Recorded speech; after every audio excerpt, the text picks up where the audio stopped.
آمین والصلاة والسلام علی محمد الامین اعوذ باللہ من الشیطان الرجیم بسم اللہ الرحمن الرحیم۔ خواتین و حضرات، ہم سورہ اعراف کی آیت 53 سے درس کی ابتدا کر رہے ہیں۔ اس سے پیچھے حشر و نشر اور جنت دوزخ کی تصویر سامنے آئی اور یہ بتایا گیا کہ وہ کون لوگ ہیں جن کے لیے اللہ تعالیٰ جہنم کا فیصلہ صادر فرمائیں گے اور ان کو اسی طرح بھلا دیں گے جس دن وہ اپنے اس دن کی ملاقات کو بھولے رہے۔ اس کے بعد امتحان کے لیے فرمایا کہ یہ تیری قوم ہے پیغمبر، اور ان پر ہم نے یہ بڑا احسان کیا ہے کہ ایک ایسی کتاب بھیج دی ہے جس میں علم قطعی کی بنیاد پر حقائق کی تفصیل کی گئی ہے۔ قرآن مجید جب یہ کہتا ہے کہ حقائق کی تفصیل کی گئی ہے تو اس کا مطلب ہے دین سے متعلق حقائق، یعنی اس کے یہ معنی نہیں ہوتے کہ دنیا جہان کی چیزیں بیان کی گئی ہیں، بلکہ جو کتاب کا موضوع ہے جس کو دین زیر بحث لاتا ہے اس کی تفصیل کی گئی ہے۔ اس کے ساتھ یہ بتایا کہ یہ تفصیل علم قطعی کی بنیاد پر ہوئی ہے، یعنی اعتماد کیا جا سکتا ہے کہ یہ کوئی ظنی بات نہیں ہے، کوئی فلسفہ نہیں ہے، کوئی قیاس نہیں ہے، بلکہ اس عالم کے پروردگار کی طرف سے حقائق کی تفصیل ہے۔ اس کا صحیح اندازہ کہ یہ کتنی بڑی نعمت ہے وہی لوگ کر سکتے ہیں جنہوں نے حقیقت کی تلاش میں انسان کی تاریخ کا کبھی مطالعہ کیا ہے۔ وہ اندازہ کر سکتے ہیں کہ عقل کی رہنمائی میں حقیقت تک پہنچنے کی جد و جہد کہ کیا نتائج نکلے، کشف و وجدان کی صلاحیتوں کو استعمال کر کے سیر باطن کرنے کا کیا نتیجہ نکلا، اور انسان نے محض اپنے توہمات اور تخیلات کی بنیاد پر جو دنیایں بنائیں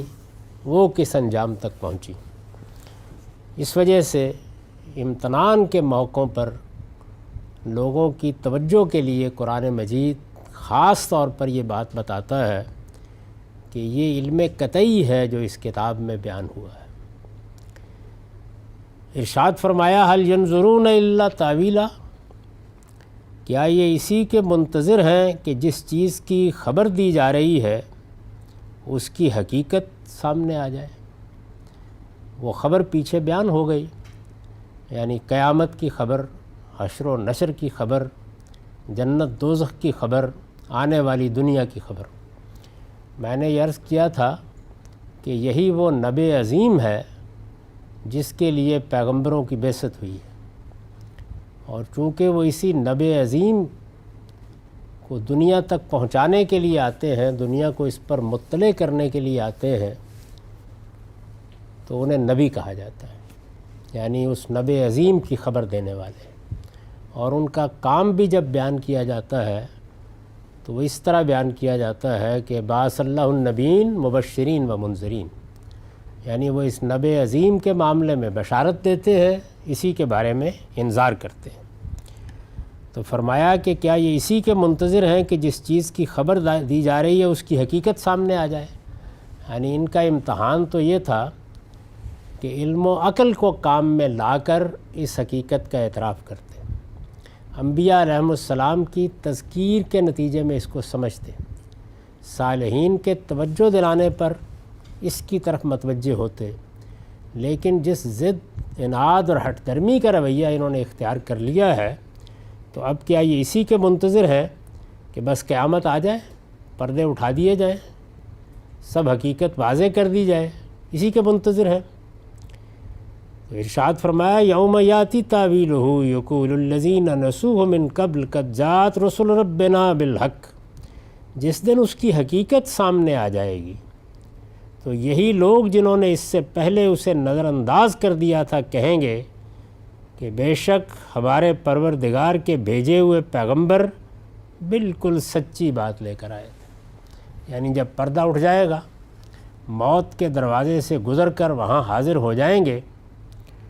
اور پھر اللہ تعالیٰ کی طرف سے دوبارہ زندگی دی جائے گی، آنکھیں کھلیں گی، تو اعتراف کریں گے کہ یہ اللہ کے پیغمبر ہی ہمارے سچے محسن تھے، وہی تھے کہ جنہوں نے یہ پیغام ہمیں پہنچایا، اور ہماری زندگی کے معاملے میں جو سب سے بڑی حقیقت ہو سکتی تھی اس کی خبر اگر کسی نے دی تو انہی ہمارے خیرخواہوں نے دی، اور ان کی بات سچی بات تھی، وہ کوئی وہم نہیں تھا، وہ کوئی متخیلہ نہیں تھا، وہ کوئی فلسفیانہ قیاس نہیں تھا، بلکہ اللہ کی طرف سے سچا علم پا کر یہ پیغمبر تھے کہ جنہوں نے ہم تک یہ بات پہنچائی، وہ بالکل سچی بات لے کر آئے تھے۔ یہ توجہ دلائی ہے، اور آپ دیکھیے چند لفظوں میں دلا دی ہے کہ اگر تو اس دعوت کے، اس قرآن کے، پیغمبروں کے مخاطبین کا اصرار یہ ہے کہ حقیقت سے پردہ اٹھا کر دکھایا جائے تب وہ ثابت ہوگی ان کے لیے، تو پھر انہیں انتظار ہی کرنا ہے، اس لیے کہ اللہ فیصلہ کر چکا ہے کہ وہ علم و عقل کے جس امتحان میں انسانوں کو ڈالے ہوئے ہے اس میں پردہ تو نہیں اٹھایا جائے۔ یعنی اگر اصرار اس بات پر ہے کہ مشاہدہ کرا دیا جائے، قیامت برپا ہوتی دکھا دی جائے، وہ حادثہ ہو جائے جس کی اطلاع دی جا رہی ہے، تو یہ تو اللہ کے قانون کے خلاف ہے، یہ تو نہیں ہونا۔ لیکن یہ سوچو کہ جب وہ ہو جائے گا تو پھر تمہارے پاس اس اعتراف کے سوا راستہ کیا رہے گا کہ پیغمبروں نے بات تو بالکل سچی کہی تھی۔ اب وہ سچی بات کہاں کہی گئی ہے؟ قیامت میں تو نہیں کہی گئی نا، اسی دنیا میں کہی گئی ہے، اور اگر اس دنیا میں کہی گئی ہے تو پھر ذرا تھوڑی دیر کے لیے رک کر سوچو کہ کس حقیقت کا انکار کر رہے ہو۔ یعنی نہ بچوں کا کھیل ہے، نہ محض ایک خبر ہے، تمہارے ساتھ، تمہارے اہل و عیال کے ساتھ، تمہارے ہم قوم لوگوں کے ساتھ، بلکہ تمام انسانیت کے ساتھ گزرنے والا سب سے بڑا حادثہ ہے، سب سے بڑا واقعہ ہے کہ ایک دن موت کے بعد سب اٹھا دیے جاؤ گے اور ایک نئی دنیا میں آنکھیں کھولو گے۔ تو اس پر اصرار کر کے کس کی قسمت کھوٹی کر رہے ہو کہ آنکھوں سے دکھایا جائے؟ جب یہ بات بتا دی گئی ہے کہ آنکھوں سے دکھانے کا معاملہ امتحان گاہ میں نہیں ہو سکتا، یہ ممکن نہیں ہے، ساری یہ اسکیم ختم ہو جائے گی، تو پھر انتظار کرو۔ تو اس سے بات شروع کی کہ حل ینظرون الا تاویلا،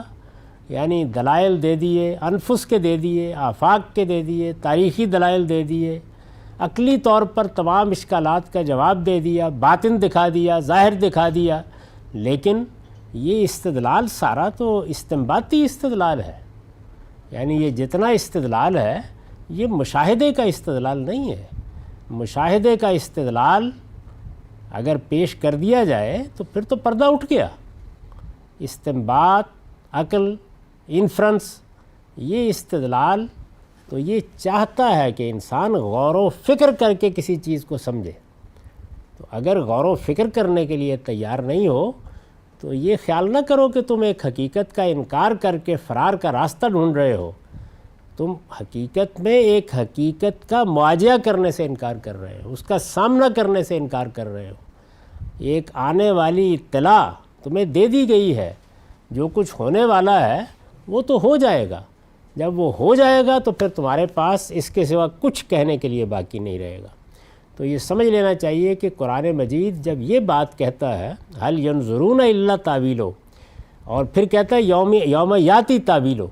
تو گویا دونوں چیزوں کو ملا کر یہ بتانا چاہتا ہے کہ اس کی حقیقت یہاں نہیں سامنے آنی، حقیقت تو وہیں سامنے آنی ہے۔ لیکن اگر علم و عقل سے، استدلال سے بات سمجھنا چاہتے ہو تو یہ پیغمبر اسی لیے آئے ہیں، یہ قرآن اسی لیے نازل ہوا ہے، یہ کتابیں اسی لیے اتاری گئی ہیں کہ تمہیں علم اور استدلال کے ساتھ بات سمجھا دی جائے۔ حل ینظرون الا تاویلا، کیا یہ اسی کے منتظر ہیں کہ جس چیز کی خبر دی جا رہی ہے اس کی حقیقت سامنے آ جائے؟ یوم یاتی تاویلو یقول الذین نسوا من قبل قد جاءت رسل ربنا بالحق، جس دن اس کی حقیقت سامنے آ جائے گی تو یہی لوگ جنہوں نے اس سے پہلے اسے نظر انداز کر دیا تھا۔ یہ دیکھیے کہ انسان اس دنیا میں قیامت کی منادی، قیامت کی تذکیر، قیامت کے انذار کے بارے میں یہی رویہ اختیار کرتا ہے۔ یعنی اگر معاندت کا رویہ نہ بھی اختیار کرے تو یہی ایٹیچیوڈ ہوتا ہے کہ یہ کیا باتیں ہیں، کہاں کی سنا رہے ہیں، دنیا ہے بابر بعیش کوش کے، عالم دوبارہ نیست، یہ کیا کہانی شروع کر دی آپ لوگوں نے۔ تو یہاں نظر انداز کرنے کا رویہ ہوتا ہے۔ قرآن مجید نے یہی الفاظ استعمال کیے، تو اس وقت پھر اعتراف کریں گے کہ بے شک ہمارے پروردگار کے بھیجے ہوئے پیغمبر بالکل سچی بات لے کر آئے تھے۔ قد جاءت رسل ربنا بالحق فہل لنا من شفاء ویشفعوا لنا او نرد فنعمل غیر الذی کنا نعمل قد خسروا انفسهم وضل عنہم ما كانوا یفترون۔ پھر کیا ہیں کوئی ہمارے سفارشی، یعنی اب کیا ہوگا؟ دنیا میں دل لگائے رکھا، دنیا میں تعلقات بنائے، دنیا میں رشتوں کی پاسداری کی، دنیا کی باتیں نبھائیں، تو اب دائیں بائیں دیکھ کے کہیں گے کہ کوئی سفارشی مل جائے۔ پھر کیا ہیں ہمارے کوئی سفارشی کہ ہمارے حق میں سفارش کر دیں، یا ہے کوئی صورت کہ ہمیں لوٹا دیا جائے؟ یعنی سفارشی ڈھونڈیں گے یا پھر یہ حسرت ظاہر کریں گے کہ ایسا نہیں ہو سکتا کہ حقیقت ہم نے دیکھ لی، ایک موقع اور دے دیا جائے، ہمیں لوٹا دیا جائے کہ ہم اس کے خلاف عمل کریں جو پہلے کرتے رہے ہیں۔ فرمایا قد خسروا انفسهم وضل عنہم ما كانوا یفترون، افسوس ان لوگوں نے اپنے آپ کو خسارے میں ڈال دیا۔ یعنی ایک حقیقت جو آنکھوں سے نظر تو نہیں آ رہی تھی، لیکن بصیرت کی آنکھیں ہوتی تو نظر آنے والی چیزوں سے بھی زیادہ واضح تھی۔ قرآن مجید نے ایک جگہ تعبیر اختیار کیا نا کہ السماء منفطر بہ، یہ آسمان تو گویا ایک حاملہ کی طرح پھٹا پڑ رہا ہے۔ اگر تم غور کر کے دیکھو تو کائنات اپنے وجود سے اس بات کا اظہار کر رہی ہے کہ اس کو ختم ہونا چاہیے اور اس کی جگہ اس نئی دنیا کو آنا چاہیے، لیکن تم کہتے ہو کہ جب تک ولادت نہیں ہوتی نہیں مانیں گے، تو اس کا تو کوئی علاج نہیں ہے۔ افسوس ان لوگوں نے اپنے آپ کو خسارے میں ڈال لیا، اور جو کچھ یہ افترا کرتے رہے وہ سب ان سے جاتے رہے ہیں، افترا کرتے رہے۔ یہ بھی قرآن مجید ایک بڑی اہم بات ہے جس کی طرف توجہ دلانے کے لیے یہ تعبیر اختیار کرتا ہے۔ یعنی انسان اس کائنات میں جو حقائق ہیں ان کو جھٹلا نہیں سکتا، یہ اس کے بس کی چیز نہیں ہے۔ مثلا کائنات کا اپنا وجود، مثلا اس میں علم اور حکمت کا ظہور، مثلا اس میں غیر معمولی معنویت، تو اس سب چیزوں کو سامنے دیکھنے کے بعد وہ کچھ نہ کچھ دنیا بناتا ہے اپنے فکر و خیال کی۔ عام لوگ تو یہ ہو سکتا ہے کہ کسی چیز کو نظر انداز کر کے یا آپ کی بات سنے بغیر کندھے اچکا کے چلے جائیں، لیکن جن لوگوں کو رہنمائی کی صلاحیت دی ہوتی ہے، وہ دانشور ہوں، وہ کسی مذہب کے علماء ہوں، وہ مذہبی پیشوا ہوں، وہ سیاسی لیڈر ہوں، وہ قوموں کے زعماء ہوں، وہ غیر معمولی صلاحیتیں رکھنے والے شعراء و ادباء ہوں، وہ بہرحال مجبور ہوتے ہیں کہ جو حقیقت ہے اس حقیقت سے متعلق کوئی داستان سنائیں آپ کو، اور وہ داستان کبھی ماضی سے سنائی جاتی ہے، کبھی حال سے سنائی جاتی ہے۔ قدیم زمانے میں یہی متخیلے کی کار فرمائی سے دو مالائی صورتیں اختیار کر لیتی تھی، جس کو اساطیر کہا جاتا ہے۔ دور حاضر میں یہی سائنس کی اساطیر کی صورت اختیار کر لیتی ہے، یعنی جتنی بات حقیقت ہوتی ہے اس سے آگے بڑھ کر قیاسات کی ایک دنیا وجود میں آتی ہے۔ تو یہ سب کیا ہے؟ یہ خدا کی ہدایت کے مقابلے میں افترا ہے، جھوٹ ہے، یعنی اس کی کوئی حقیقت نہیں ہوتی۔ تو قرآن مجید یہ کہتا ہے کہ وَضَلَّ عَنْهُمْ مَا كَانُوا يَفْتَرُونَ، وہ فلسفے، وہ داستانیں، وہ حکایتیں، وہ کہانیاں، وہ دیو مالا، وہ مشرکانہ داستانیں، وہ بڑے بڑے معجزات کی کہانیاں سب کی سب ختم ہو جاتی، کچھ بھی باقی نہیں رہتا، اور اس دن وہ اپنی آنکھوں سے دیکھ لیں گے کہ جو کچھ افترا کرتے رہے سب جاتے رہے، کچھ بھی باقی نہیں رہا۔ ان ربکم اللہ الذی خلق السماوات والارض فی ستۃ ایام ثم استوی علی العرش۔ لوگوں، حقیقت یہ ہے کہ تمہارا پروردگار وہی اللہ ہے جس نے آسمانوں اور زمین کو 6 دنوں میں پیدا کیا۔ قرآن مجید کا یہ طریقہ ہے، یعنی پیچھے وہ بات ایک منتہا تک پہنچ گئی اور گویا اس میں یہ فرما دیا کہ خدا پر جھوٹ باندھ کر اس کے شریک ٹھہراتے، اپنی طرف سے بدعتیں ایجاد کرتے، فلسفے پیدا کرتے، یہ سب تو اس دن ہوا ہو جائیں گے۔ اب اس کے بعد پھر استدلال کی بنیاد اٹھا دی جاتی ہے۔ قرآن کے نظم کو اگر گرفت میں لینا ہو تو بس یہ سمجھ لیجئے کہ ہوگا کیا، یعنی ہر سورہ میں آپ کو یہ شاہ کلید سامنے رکھنی چاہیے۔ یعنی ہوگا کیا، مقدمہ ہوگا سورہ کا کوئی، وہ توحید ہو سکتی ہے، وہ آخرت ہو سکتی ہے، وہ نبوت ہو سکتی ہے، وہ اللہ تعالیٰ کے ایام ہو سکتے ہیں کہ جن کے لازمی نتائج نکلتے ہیں۔ کوئی بھی چیز جو قرآن مجید کے بنیادی مقدمات ہیں، سورہ ان پر ارتکاز کرنے لگی ہے۔ اب ہوگا کیا، ہوگا یہ کہ مخاطبین ہیں تو مخاطبین کے ساتھ بات بھی ہوگی، تہدید بھی ہوگی، تنبیہ بھی ہوگی، انذار بھی ہوگا، قیامت کی تصویریں بھی سامنے آ جائیں گی۔ اللہ تعالیٰ حقائق سے وہاں یعنی پردہ بھی اٹھا دیں گے کہ یہ ہوگا، وہاں یہ ملاقات ہوگی، یہ مکالمے ہوں گے، اس طرح کی چیزیں ہوں گی، اور پھر بار بار کلام اس تنبیہ، تہدید، انذار کے ساتھ استدلال کو شروع کر دے گا۔ یہ استدلال کبھی انفس کا، کبھی آفاق کا، کبھی تاریخ کا۔ تو اب یہ دیکھیے کہ اب جب یہ بات وہاں پہنچ گئی کہ وہ وقت آنے والا ہے، پردے اٹھا دیے جائیں گے، اس وقت کہنے کے لیے کچھ باقی نہیں رہے گا۔ جو تم نے یہاں فلسفے بنائے ہیں، بدعتیں ایجاد کی ہیں، جو مذاہب تم نے وجود بخشا ہے جن کو، سب ہوا ہو جائیں گے۔ حقیقت اس طرح بے نقاب ہوگی، اس کا انتظار کر رہے ہو کہ بے نقاب ہو جائے، یہاں تو نہیں ہونی۔ یعنی بات جب یہاں پہنچ گئی تو اب پھر استدلال شروع ہو گیا۔ لوگوں، حقیقت یہ ہے کہ تمہارا پروردگار وہی اللہ ہے جس نے آسمانوں اور زمین کو 6 دنوں میں پیدا کیا۔ یعنی اللہ تعالیٰ اب اپنی اس کائنات کی طرف، اس میں تدریج و اہتمام کی طرف، اس کو پیدا کرنے کے لیے جو غیر معمولی اللہ تعالیٰ نے انسان کے لیے مواقع پیدا کیے ہیں ان کی طرف توجہ دلائیں گے، اور پھر اس کے بعد استدلال کو وہاں لے جائیں گے کہ یہ سب کیا بتا رہا ہے، کس حقیقت کی نشاندہی کر رہا ہے، یہ کس چیز کے آثار ہیں، ذرا غور کرو اس بات کے اوپر۔ تو ارشاد فرمایا کہ جس نے آسمانوں اور زمین کو 6 دنوں میں پیدا کیا۔ اس پر میں نے لکھا ہے یہ، یعنی یہ 6 دنوں میں جو کہا ہے یہ اللہ کے ایام ہیں، جن کے بارے میں قرآن نے صراحت فرمائی ہے کہ ہمارے حساب سے 1000 سال کے برابر بھی ہوتے ہیں اور 50,000 سال کے برابر بھی۔ یہ بھی گویا اللہ تعالیٰ نے اپنے ایام کی ایک چیز ہے جس سے پردہ اٹھایا۔ کیا کیا ہوتے ہیں ان ایام کو یہیں دیکھ لیں۔ یعنی اب جو جدید سائنس کی معلومات ہیں ان سے یہ بات واضح ہو گئی کہ وہ اس زمین پر اور ہیں، وہ مریخ پر اور ہیں، وہ کسی اور سیارے پر اور ہیں، کسی اور کہکشاں پر اور ہیں۔ یعنی زمان و مکان کی گردش ان کو کہیں کسی طرح پیدا کر رہی ہے، کہیں کسی طرح پیدا کر رہی ہے۔ تو اب اگر جو کتاب پیدائش میں تفصیل بیان ہوئی ہے اس کو سامنے رکھ لے تو یہ معلوم ہوتا ہے کہ ابھی یہ سارا ہیولا نہیں بنا،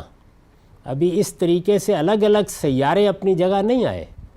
زندگی کی ابتدا ہونا تو ایک طرف رہا، یعنی کائنات جس ٹھہراؤ کے ساتھ اس وقت ہمیں نظر آ رہی ہے ابھی وہاں بھی نہیں پہنچی، تو ایام موجود ہیں۔ تو اس کا مطلب ہے کہ زمان و مکان کا ایک کائناتی عمل بھی ہے جس کے اپنے زمان و مکان ہیں۔ تو اللہ تعالیٰ یہاں پر یہ بتا رہے ہیں کہ ہم نے اپنے 6 دنوں میں اس کو پیدا کیا، یعنی وہ جو اس پورے عالم کے دن تھے، نہ کہ ہماری زمین کے دن، اس پر قیاس نہیں کرنا چاہیے۔ 6 دنوں میں پیدا کیا، یہ اللہ کے ایام ہیں جن کے بارے میں قرآن نے صراحت فرمائی ہے کہ ہمارے حساب سے 1000 سال کے برابر بھی ہوتے ہیں اور 50,000 سال کے برابر بھی۔ مدعا کیا ہے، کیوں بتایا یہ؟ محض اطلاع دینے کے لیے۔ یہ جو سوال میں کر رہا ہوں اس لیے کر رہا ہوں کہ قرآن کی شرح و تفسیر میں اس کے ایک سچے طالب علم کے لیے سب سے اہم بات کیا ہوتی ہے، وہ یہ کہ کلام کا منشا کیا ہے، کوئی بات بیان کیوں کی گئی ہے اس کو متعین کریں، اور یہ الفاظ کو جب تک آپ اس کے پورے سیاق سباق میں رکھ کے نہ دیکھیں، یہ بات ہے جو نہیں واضح ہوتی۔ یعنی الفاظ کا مطلب آپ نے جان لیا، لغت اٹھائی معلوم کر لیا، عربی جانتے ہیں تو پتہ چل گیا، ترجمہ کسی کا پڑھ لیا آپ نے، یہ الفاظ کا مطلب ہے، یعنی 6 ایام کا مطلب ہے 6 دن، تو یہ تو ہو گیا معلوم، لیکن یہ بات کس محل میں کہی گئی ہے، اس سے زمین و آسمان کا فرق واقع ہوتا ہے۔ تو مدرسہ فراہی کے اگر آپ تفسیری تاریخی ذخیرے کا مطالعہ کریں تو سب سے زیادہ جو غیر معمولی کمال کا ظہور ہوا ہے وہ ہر جگہ کلام کا منشا مدعا طے کرنے میں، یعنی کلام کا رخ کس جانب ہے، کیا چیز ہے جس کو پیش نظر رکھ کر یہ الفاظ بولے جا رہے ہیں۔ اور یہ ایسی چیز ہے کہ اگر ایک مرتبہ اس کا صحیح ذوق پیدا ہو جائے تو پھر نہ صرف یہ کہ قرآن مجید اپنی اصل شان کے ساتھ سامنے آتا ہے، بلکہ اسی قرآن پر مبنی روایات کا جو علم ہے اس میں بھی انسان حقیقت تک پہنچنے کے لیے راستہ پا لیتا ہے۔ تو ارشاد ہوا کہ یہ 6 دنوں میں بنایا، مدعا یہ ہے کہ جس کو کائنات کا خالق مانتے ہو وہی کائنات کا رب بھی ہے۔ ان ربکم اللہ سے شروع کیا نا بات کو۔ اب یہ دیکھیے کہ لفظ کس پہلو کی طرف اشارہ کرتا ہے۔ اس نے دنیا کو پیدا کر کے تمہارے مظلومہ شرکاء و شفعاء کے حوالے نہیں کر دیا جنہیں تم رب بنائے بیٹھے ہو، اور اسی بنا پر ان کی عبادت کرتے ہو، یعنی جن کو تم نے اس کا شریک قرار دے دیا، اس کی بارگاہ میں شفیع قرار دے دیا۔ مخاطبین قریش ہیں، ان کو سامنے رکھ کے کہا جا رہا ہے کہ اس دنیا کا خالق تو مانتے ہو، پوچھے کون ہے تو کہتے ہیں اللہ۔ زمین و آسمان کو کس نے بنایا؟ جگہ جگہ یہ مکالمہ نقل ہوا ہے ان کا، اللہ۔ فرمایا وہی اللہ رب بھی ہے، وہی اس کائنات کا نظم بھی چلا رہا ہے، جنہیں تم رب بنائے بیٹھے اور اسی بنا پر ان کی عبادت کرتے ہو، وہ اس کا انتظام و انصرام خود دیکھ رہا ہے۔ یعنی خرابی کہاں سے پیدا ہوتی ہے؟ اعلیٰ ترین فلسفہ بھی یہ بات کسی نہ کسی درجے میں مان لیتا ہے کہ اس کائنات کی تحریک بہرحال کسی ہستی سے، کسی دماغ سے، کسی ذہن سے، کسی علیم و حکیم سے ہوئی ہے، لیکن یہ محرک اول کا مسئلہ نہیں ہے۔ اصل چیز کیا ہے؟ خلق کو مان لینے سے مسئلہ حل نہیں ہوتا، امر کو بھی ماننا ضروری ہے۔ الا لہ الخلق والامر، یعنی شرک اصل میں خلق کے معاملے میں تو بہت کم پیدا ہوا ہے، وہ امر ہی کے معاملے میں ہوتا ہے۔ یعنی اس عالم کا نظم کون چلا رہا ہے؟ اس دنیا کو بنا دینے کے بعد کیا وہ لا تعلق ہو کے بیٹھ گیا ہے، کہیں سو گیا ہے جا کر، اس کو کوئی اس کائنات کے ساتھ اب رشتہ باقی نہیں رہا، یا اس کا نظم وہی چلا رہا ہے؟ اگر وہی چلا رہا ہے تو وہ پھر صرف الہ اور معبود نہیں ہے، وہ بادشاہ بھی ہے اور رب بھی ہے۔ تو پوری بات جو ہے آپ دیکھتے ہیں نا سورہ ناس میں اس کو کیسے بیان کی ہے، اعوذ برب الناس ملک الناس الہ الناس، یعنی اللہ تعالیٰ کے خالق ہونے کے نتیجے میں یہ بات تو ہو جائے گی کہ بھائی معبود ہونا چاہیے، یعنی کچھ مراسم عبودیت اس کے لیے انجام دینے چاہیے، لیکن یہ کہ وہی رب ہے، یعنی کائنات کا نظم و نسق وہی چلا رہا ہے۔ جس بات کو اصول کے طور پر یوں بیان کیا کہ الا لہ الخلق والامر،